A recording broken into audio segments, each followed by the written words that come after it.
आप देख रहे हैं खबर फास्ट, तेज खबर, पैनी नजर।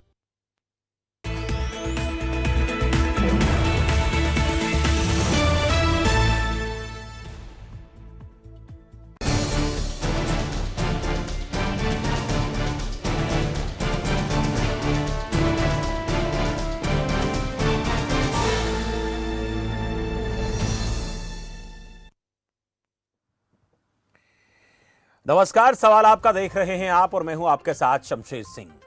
2022 का यूपी चुनाव और चुनाव से पहले हर वो सियासी दाव जिसके भरोसे चुनावी वैतरणी यानी चुनावी नदी को पार करने की जुगत में सभी सियासी दल। योगी एक बार फिर से लखनऊ में कमल की जीत के साथ कुर्सी पर विराजमान होना चाहते हैं, तो वहीं अखिलेश भी साइकिल पर सवार होकर यूपी की राजधानी का सफर तय करने पुराने दिनों की दोहराने की फिराक में है। प्रियंका गांधी वाड्रा अपने बलबूते हाथ को मजबूती देने की पूरी तैयारी में है। लेकिन भारत में कहीं भी चुनाव होता है तो सियासी पारा भी चरम पर होता है, चाहे महीना दिसंबर का ही क्यों ना हो। यूपी में फिलहाल सपा नेताओं पर आयकर विभाग के छापे और फोन टैपिंग के आरोपों ने राजनीतिक गर्मी को और बढ़ा दिया है, जिस पर आज सवाल आपका में चर्चा करेंगे।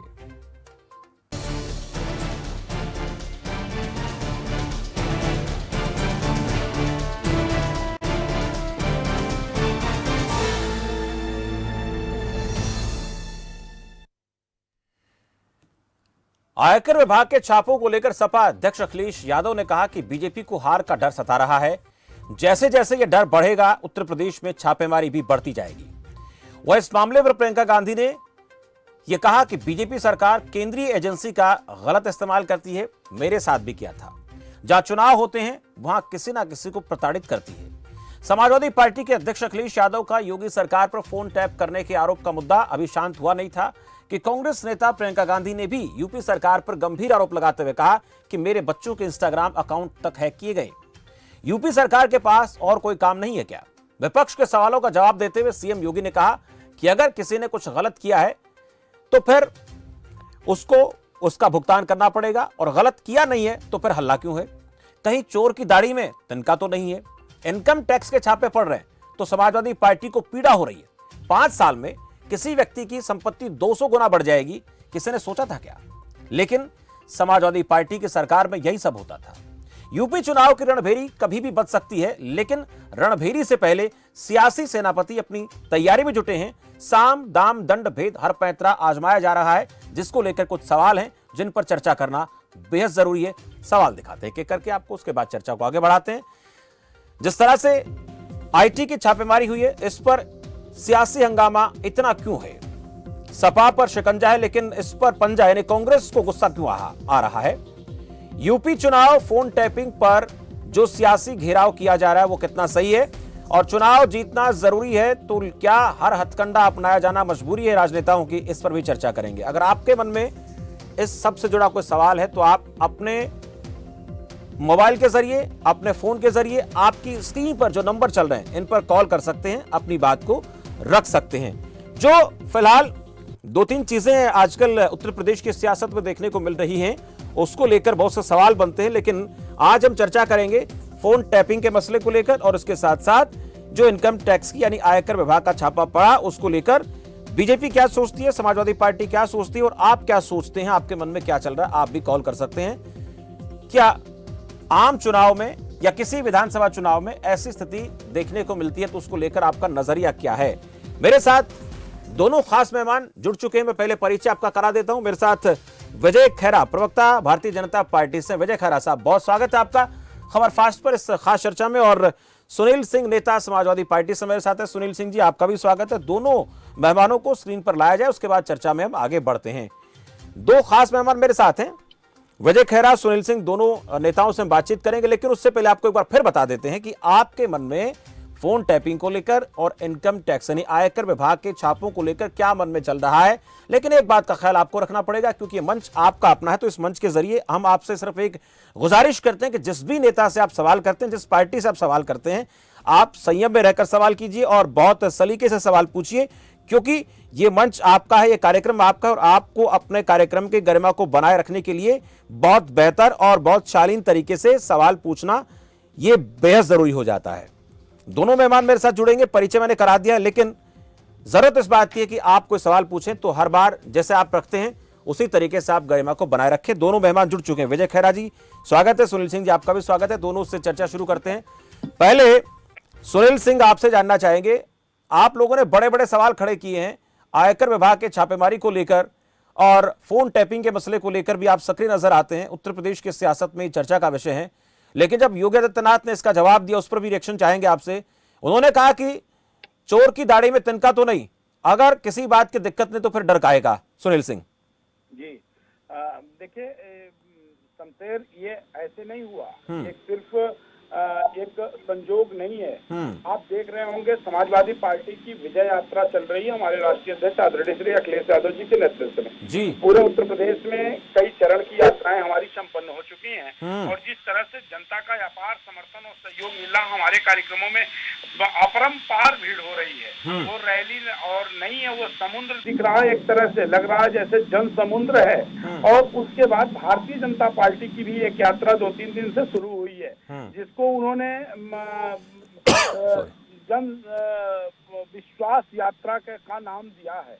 और स्थिति ये है कि जब देख लिया उन्होंने 2-3 दिन यात्रा करके तमाम पूरी फौज, पूरे भारत की फौज उत्तर प्रदेश में उतार दिया, कई प्रदेश के मुख्यमंत्री को उतार दिया, कई प्रदेश के मुख्यमंत्री जा करके भगवान का दर्शन भी कर आए, लेकिन उसके बाद भी न उनकी यात्रा में तो जन विश्वास यात्रा, विश्वास तो पहले इन लोगों ने खो दिया है। क्योंकि आज के लगभग 7 साल पहले 2013 में जब भारतीय जनता पार्टी की सरकार बननी थी, इन्होंने कितने बढ़िया जुमलेबाजी किया था, कितनी अच्छी बातें बताई थी, अच्छे दिन का हम लोगों को विश्वास, देशवासियों को विश्वास दिलाया था, 2 करोड़ लोगों को रोजगार देने की बात कहा था। उसके बाद जब 15 लाख रुपया सबके खाते में लाने की बात कहा था, काला धन वापस लाने की बात कहा था, और इन्होंने कहा था कि हम अच्छे दिन लेकर के आएंगे। तो ना अच्छे दिन आए, न 2 करोड़ बेरोजगारों को रोजगार मिला, न 15 लाख रुपया किसी के खाते में आए, न 35 रुपया लीटर पेट्रोल हुआ। और उसके बाद इनका विश्वास पहले खत्म हो चुका था। लेकिन सुनील सिंह, मैं आपसे जानूंगा, मैं आपके पास लौटूंगा तो एक अहम बात आपसे करूंगा। 2014 में वायदे किए थे ना, 2019 तो आकर जा चुका है, उसको लेकर बात करेंगे आपसे। एक दर्शक मेरे साथ है, आ रहा हूं सुनील सिंह आपके पास आ रहा हूं, लेकिन उस बीच दर्शक मेरे साथ है करीम खान मध्य प्रदेश से। करीम जी बहुत स्वागत है आपका। नमस्कार जी नमस्कार करीम खान जी बोलिए।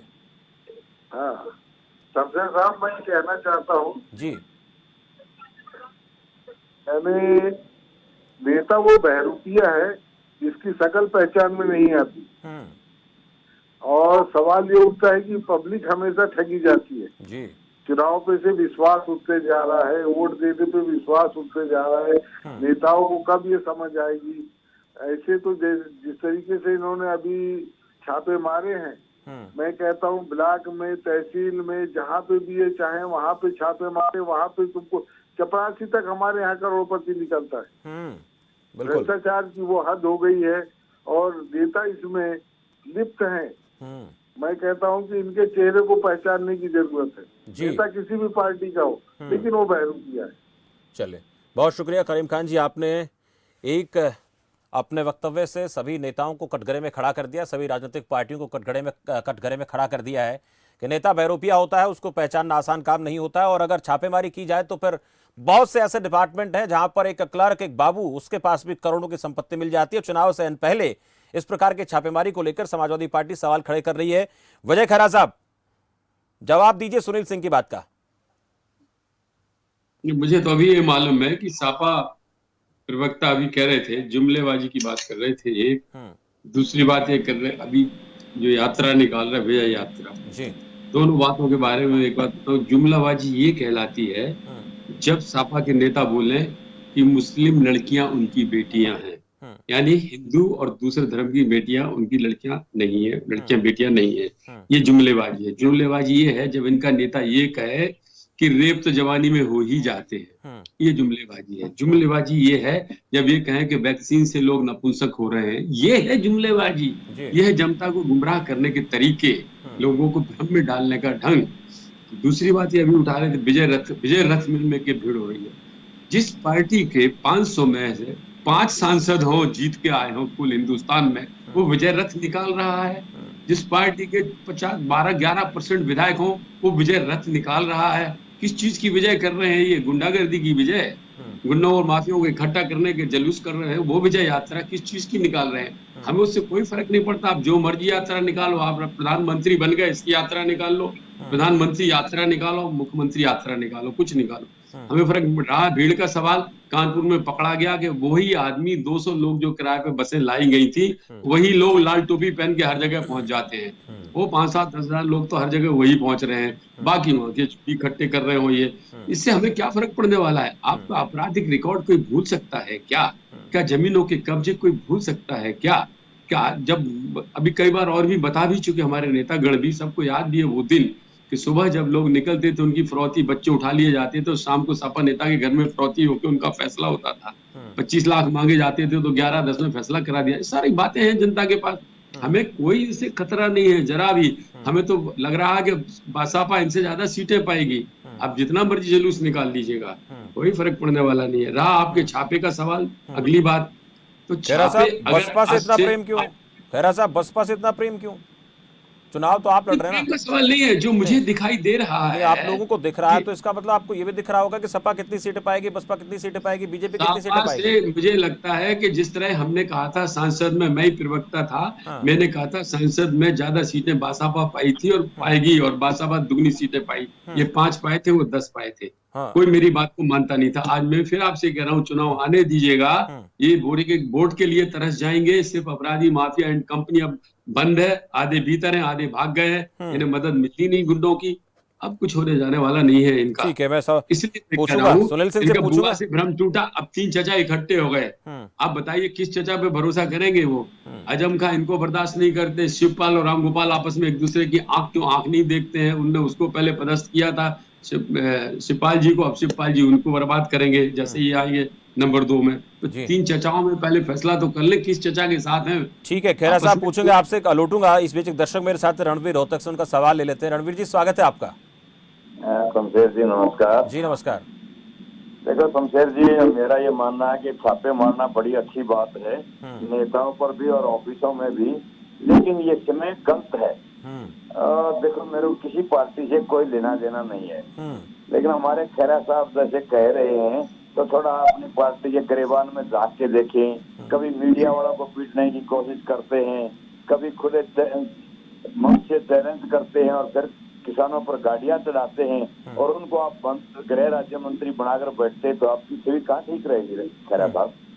चलिए ठीक है रणवीर जी, मैं पूछूंगा विजय खैरा से, लेकिन सुनील सिंह से बात करना। सुनील सिंह जी, ये विजय यात्रा थोड़ी है, ये तो आप गुंडे माफियाओं का एक जुलूस है जो निकाल रहे हैं, आरोप लगा रहा है बीजेपी। अब हमारे भोजपुरी में एक कहावत है कि चलनिया हंसे, सुबह हंसे हंसबे करे, और चलनिया हंसे जेमे 72 छेद।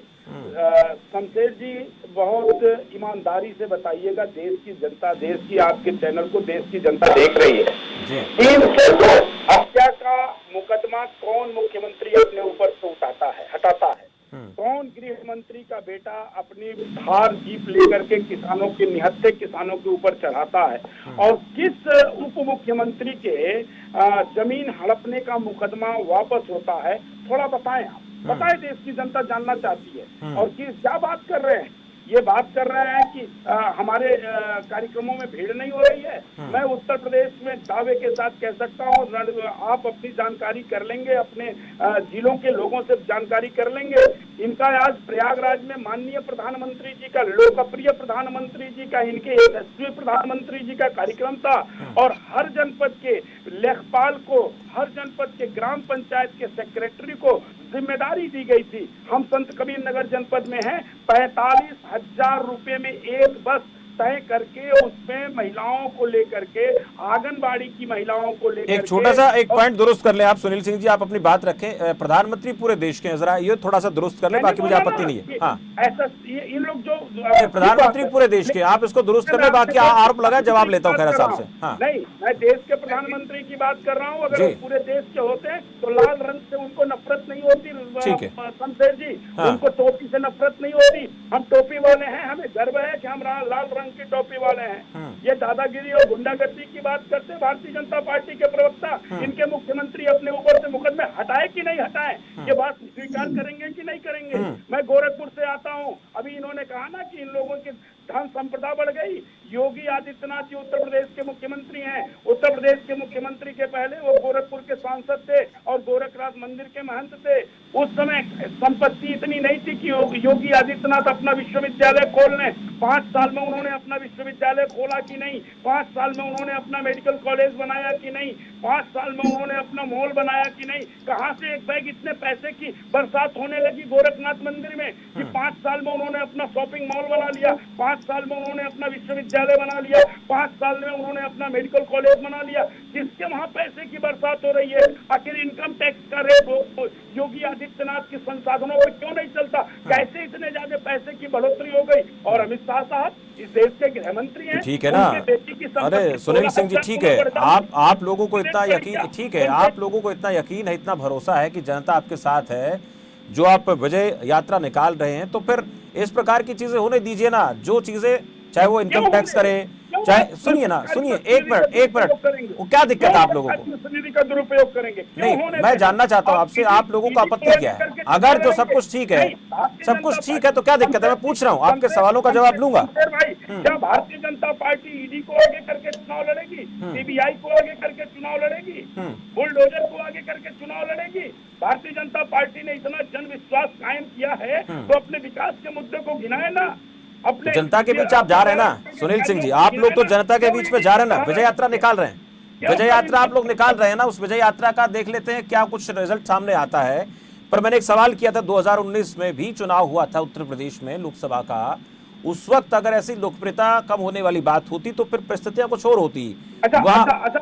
शमशेर जी, मैं 2019 की तरफ आपको लेके चलता हूँ।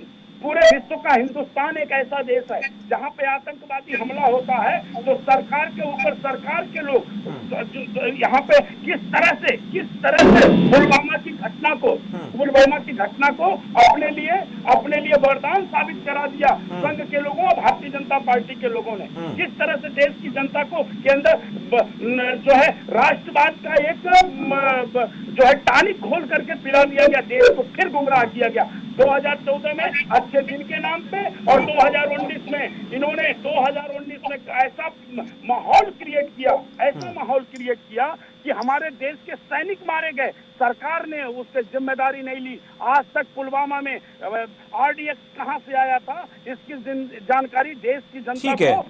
चलिए सुनील सिंह जी, आपने कई ऐसे आरोप लगाए जिनको लेकर खैरा साहब मुझे लगता है तत्परता के साथ बैठे हैं जवाब देने के लिए। दर्शक मेरे साथ है लज्जाराम अंबाला से, उनका सवाल भी ले लेते हैं, क्या कहना चाहते हैं। लज्जाराम जी, बहुत स्वागत है आपका। जी भाई साहब, राम राम जी। राम राम लज्जाराम जी। अच्छा, मेरा कहना ये है कि जितनी भी छापेमारी हुई आज तक वो सब विपक्षी नेताओं पे हुई है जी। बीजेपी के किसी नेता पे कोई छापेमारी हुई नहीं। तो बीजेपी को मेरी नेक सलाह ये है कि अपने नेताओं की संपत्ति का ब्यौरा सार्वजनिक करो पहले तो। जितना 2014 से पहले क्या थी आज क्या है उसी में पता चल जाएगा सब कुछ। जी चलिए लज्जाराम जी, आपका सवाल महत्वपूर्ण है, मैं बात कर लेता हूँ। शुक्रिया बातचीत के लिए।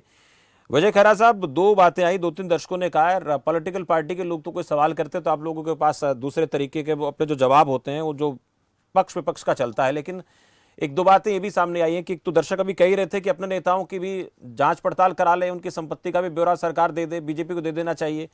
और दूसरा, उससे पहले रणवीर सिंह रोहतक से भी सवाल कर रहे थे उस तरीके का। ये तमाम चीजें इनको लेकर सरकार को, आम लोगों की जो सवाल है उनको लेकर जवाब चाहते हैं आपसे। हम एक ही बात से इस बात का उदाहरण दे देंगे। अभी मेंबर ऑफ पार्लियामेंट बैरिक बंगाल के हैं, ट्रोयन ब्रैक, उन्होंने उठा के रूल बुक स्पीकर के ऊपर फेंक दी। अब आप बताइए, उसको नहीं निकाला जाएगा क्या? पार्लियामेंट से सस्पेंड कर दिया गया पूरे सेशन के लिए। अब कल अगर ये कहो कि भारतीय जनता पार्टी वाले को क्यों नहीं निकाला गया साहब लोकसभा राज्यसभा से, तो कोई बेबुनियाद बात है। नहीं, ये निकालने वाला मामला नहीं है जाएगा। खैरा साहब, निकालने का मसला अलग है, ये अलग मामला है। ये संपत्ति को लेकर जांच हो रही है। मैं इसमें चीज और ऐड कर देता हूँ, मैं एक और चीज ऐड कर देता हूँ। सरकार जिसकी होती है वो अपने लोगों पर, उनके लोगों पर कभी छापा नहीं पड़ता, चाहे वो सरकार किसी पार्टी की क्यों ना। मैं दोनों चीज ऐड कर लेता हूँ। ये क्यों नहीं होता है? क्या संपत्ति बढ़ती नहीं है लोगों की? क्या सिर्फ किसी एक पार्टी की, किसी एक नेता की या विपक्ष के लोगों की संपत्ति बढ़ती? वो बीजेपी हो, कांग्रेस हो, सपा हो, कोई भी पार्टी क्यों ना हो, चाहे किसी की सरकार हो, किसी भी पार्टी की हो, जब भी सरकारी अफसर लोग किसी पर हाथ डालते हैं उसके पहले उस पर वो महीनों सालों काम करते हैं। जब तक उनके पास पूरा मटेरियल नहीं होता वो कभी छापा नहीं मारते हैं। जब मटेरियल हो जाता है इनके पास, क्योंकि कल कोर्ट में भी जाना, हाई कोर्ट भी जाना, सुप्रीम कोर्ट भी जाना है, इसलिए उसके बाद ही छापा मारना आसान नहीं होता। कई अफसर बैठते हैं उस पर विचार करते हैं, फिर तैयारियां कर, जितनी मेरी नॉलेज है, जितना मैं जानता हूँ, लेकिन उसमें राजनीतिक दखल का सवाल नहीं है। अभी ये कह रहे थे कि साहब छापा चुनाव में ही क्यों मारा जाता है। अरे भाई, अगर 8 महीने पहले छापा मारते तो एमएलसी के चुनाव चल रहे थे, स्थायी निकायों के 1-1.5 साल पहले मारते तो पंचायत के चुनाव चल रहे थे, उसके पहले लोकसभा के चुनाव, कोई ना कोई चुनाव चलते रहते इस देश में, तो कोई सवाल ही नहीं है। अब जब उसकी पूरी की पूरी तैयारी हो जाती है और मिल जाता है मटेरियल, तो अफसर अपने आप से छापा मारते हैं।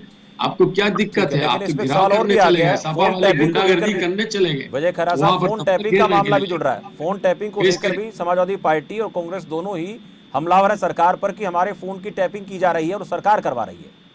दूसरी बात, वो चाहे तो शिकायत कर सकते हैं, अगर उनकी की जा रही है तो सरकार जवाब देगी उसका, अगर कर रहे होंगे तो। अगर जिसकी की जा रही है, क्या दिक्कत है? आप बताइए ना प्रमाण, ये तो हमेशा ही कहते रहते हैं। अभी एक बात और, ये आपराधिक बात कर रहे थे, फूलन देवी के 50 मर्डर से ज्यादा थे, किसने माफ किए थे? हमारी सरकार ने किए थे। कौन सांसद बनाने के, उनके वोटों को लाने के लिए किसने काम किया था? ये आपने किया था। क्यों किया था? फिर जब आप खुद करते हैं तो आज एक छोटे छोटे केस के लिए आप उसके लिए बात उठा रहे हो, सारे अपराधियों को। अभी कौन गया था हरिशंकर तिवारी जी के परिवार के लिए, मुख्तार अहमद के लिए कौन गया था? माफिया कौन इकट्ठा कर रहा? आजम खान के कितने सारे गुंडे भीतर हो गए। गुंडागर्दी डिप्टी मुख्यमंत्री, डिफेक्टो मुख्यमंत्री रह के उन्होंने सारी की, सारी सामने आ गई। आप छोटा सा सवाल सुनील सिंह से लूंगा मैं, छोटा सा सवाल मेरा सुनील सिंह। जब कोई भी सवाल अखिलेश यादव उठाते हैं और सरकार पर आरोप लगाते हैं तो 2-3 बातों को लेकर देखा गया है कि प्रियंका गांधी उस सवाल के साथ अपना सुर मिलाती हैं। ऐसा स्नेह, ऐसी ये जो सुर में सुर मिलाने की परंपरा क्या दर्शाती है? अब ये तो कांग्रेस के प्रवक्ता बता पाएंगे, लेकिन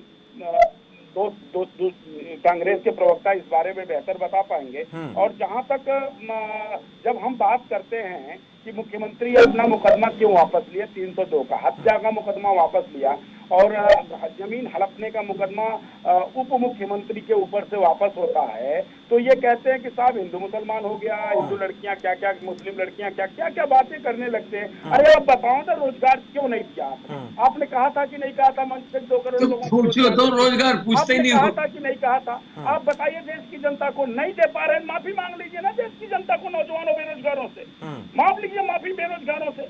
आपने किसानों को 700 किसान अपना जो है शहादत दे दिए, आपको इतना सोच ही नहीं है कितने किसान मरे? अरे माफी मांग लीजिए, नहीं दे सकते किसानों को, अगर उनका जो है मुआवजा नहीं दे सकते। चलिए ठीक है, मैं समझ गया जो सुनील सिंह कहना चाहते हैं, खैरा साहब कहना चाहते हैं। दोनों की बातों को लोगों ने सुना, कुछ लोगों ने अपनी बात भी रखी इस मंच के जरिए। शुक्रिया आप दोनों का इस चर्चा में जुड़ने के लिए। आज जो मामला था वो ये था कि जो बातें इस वक्त निकल रही हैं, वो चाहे इनकम टैक्स डिपार्टमेंट की छापेमारी की हो, समाजवादी पार्टी के नेताओं पर, या फिर फोन टैपिंग को लेकर हाँ में हाँ मिला रहे एक दूसरे की कि इस तरह की चीजें देखने को मिल रही है और बीजेपी ऐसा कर रहा है। इसको लेकर दोनों पार्टी के नेताओं ने अपनी बात रखी है। अब उत्तर प्रदेश का चुनाव है, बहुत बड़ा चुनाव है, और इस चुनाव में ऐसे मसले जो है वो आपको आने वाले दिनों में और ज्यादा भी देखने को मिल सकते हैं। लेकिन एक तरफ ये कहा जा रहा है कि हमारी विजय यात्रा बेहतर निकल रही है, और दूसरी तरफ जो विजय यात्रा के साथ साथ जन विश्वास यात्रा निकालने के बाद भारतीय जनता पार्टी कर रही है, उसमें उनका कहना है कि बहुत बेहतर हमें समर्थन मिल रहा है। पर उत्तर प्रदेश की सियासत में इस तरह के आरोप प्रत्यारोप, इनकम टैक्स की बात होती है या फिर फोन टैपिंग की बात होती है, या इसके अलावा और टोपी का बयान, हिंदू मुसलमान का बयान, हिंदू बेटियां, मुस्लिम बेटियां, तमाम चीजें आपको उत्तर प्रदेश की सियासत में देखने को मिलेंगी। लेकिन वोटर क्या सोचता है, वोटर को क्या चीजें लुभाती है किसी भी नेता से, किसी भी पार्टी के कथन से, वो उसके लिए महत्वपूर्ण है। उसको रोजगार, बिजली, पानी, सड़क, स्वास्थ्य, ये तमाम चीजें, खाना पीना, ये कौन मुहैया बेहतर करा पाएगा, ये सारी चीजें, अच्छा प्रशासन, गुंडा तत्व को कौन खत्म कर पाएगा। हालांकि आरोप एक दूसरे पर लगाते हैं कि सपा में गुंडा राज था, समाजवादी पार्टी कहती है कि भारतीय जनता पार्टी के कितने नेताओं पर ऐसे आरोप थे, हत्या तक के आरोप थे, वापस लिए जा रहे हैं। एक दूसरे पर ये आरोप लग रहे हैं। लेकिन आमजन सोच रहा है कि हमें किस मुद्दे पर वोट करना है और कौन सी चीजें हमें ज्यादा आकर्षित करेंगी, इसके लिए हमें थोड़ा और इंतजार करना पड़ेगा। बेहतर हो कि बिजली, पानी, सड़क, स्वास्थ्य, रोजगार पर बात हो। ऐसे बेतुके बयानबाजियां, बेतुकी बातें जो हैं वो शायद जनता के गले ना उतरे इस बार के चुनाव में, ये उम्मीद करते हैं। फिलहाल सवाल आपका में इतना ही। अब देखते रहिए खबर फास्ट। नमस्कार।